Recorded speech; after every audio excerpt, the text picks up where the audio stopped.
So I just watched my family's old abandoned farm being explored by someone on TikTok, and they should not have gone. I just found another Reddit story for you guys, and I'm dying to do this makeup look because I want to look just like a doll too. It's late and I'm doing my usual sitting in bed long past the time that I should be asleep. Mindlessly scrolling on TikTok, it's a bad habit, I know. I lazily flicked the last video away, which was a cat wearing a helmet fashioned out of a melon. And a live feed takes its place. It's dark with torches or headlamps making almost a strobing effect in some crusty old building. Ghost hunters or something like that, not my thing. I raise my fingers to scroll again, but at the last second something catches my eye and stops me dead. The camera pans to a black and white framed photograph on the wall. And it's my grandparents on their wedding day. Sat stock still, watching intently as the camera moves forward. I would recognize that photo anywhere. Having examined it countless times as a child visiting their farmhouse.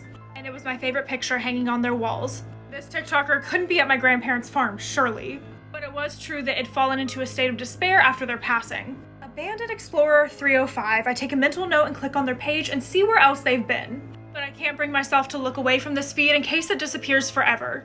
Move further into the living room. A leather armchair well worn in its day, but now the cushions were sunken in and the fabric was torn beyond repair. Fireplace exposed stone and an enormous oak mantle. Once the impressive focal point of the room, now warped and cracked. And a lucky horseshoe hung dull and lifeless.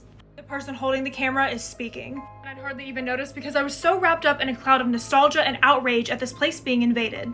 This next part is absolutely chilling.